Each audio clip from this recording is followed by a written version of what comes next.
Так, hammaga assalomu alaykum. Sizlar Zirmatov va bu kunday tahlil videosi. Bugun sanamiz 10 aprel, kunimiz esa payshanba va biz o'z analizlarimizni boshladik.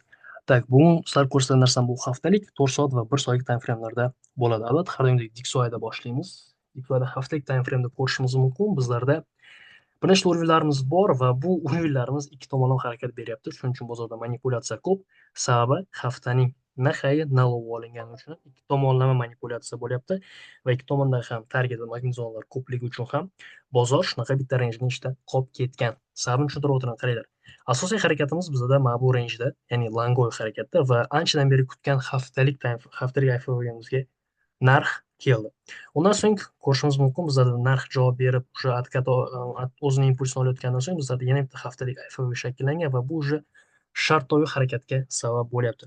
Va xuddi shunaqa harakatni misol uchun Evrojida ko'radigan bo'lsak, bizlarda haftalik IFV turibdi, lekin GIO juda chiroyli harakat qilyapti, chunki haftalik bizlarda BPRimizni juda zo'r откат o'zini javobini beryapti, lekin уже дальше haftalik IFO'ga kelgani uchun ham yana stuporga tiqilyapti va yana bizlarda ikki tomonlama harakat, tushunarsiz manipulyatsiya bo'lyapti. Buni nima desam bo'ladi? Aniqlashtirish uchun biroz kichikroq time frame o'tamiz va lekin undan oldin bitta narsani uzr so'rayman. Bitta narsani sizlarga ko'rsatib o'tmoqchiman. Qaranglar. Asosiy harakatni va katta time frame ko'radigan bo'lsak, bizlarda yevro ham, GU ham shartnoma harakatda turibdi.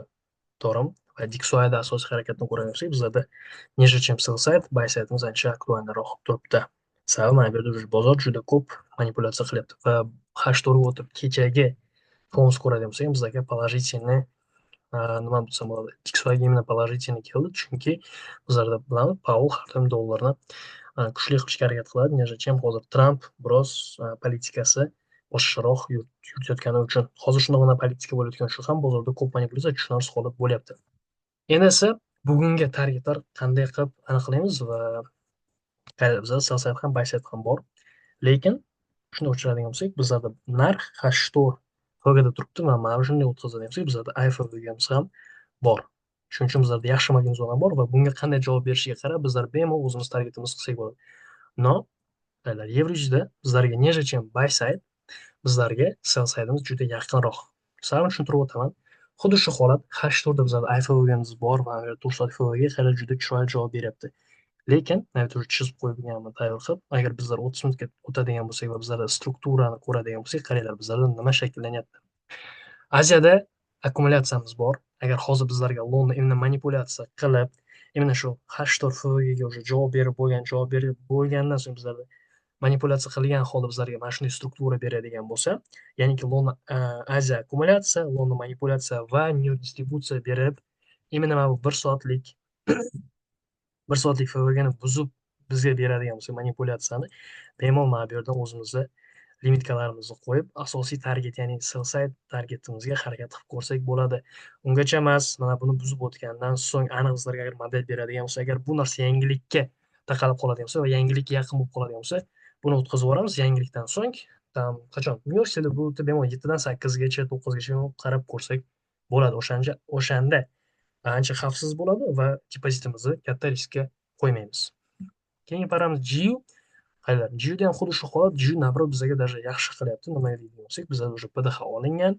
Undan so'ng mana bu order flow'lari qaranglar. Mana bu yerda bitta order flow va mana bu yerda katta order flow'ni ko'rishimiz mumkin. Lekin bunga kelishdan oldin yana bir marta aytaman, strukturani to'liq buzilishini kutamiz. Imенно 1 soatlikda bu yerda bo'ladigan bo'lsa, mana buni buzilishini kutganimiz ancha xavfsiz bo'ladi. Ya'ni mana bu FVGni IFVG sifatida ishlatsak bo'ladi. To'liq model kutamiz. Agar tushunarsiz model bo'ladigan bo'lsa, savdo qilmaymiz, chunki bugun CPI ikki tomonga ham berishi, ikki tomonga ham narx manipulyatsiya qilib, просто impuls berishi mumkin. Так, tilla сразу aytaman, hech qanday qanaqadir analizim yo'q, aniq targetim ham yo'q. Просто mana bu vizualni chizib qo'ydim. Chunki struktura bo'yicha Aziyada ham katta harakat qilib qo'ydi. Просто korreksiya mana bu o'rnidan dальше o'zini harakatini davom etishi mumkin. Lekin asosiy harakat to'g'ri.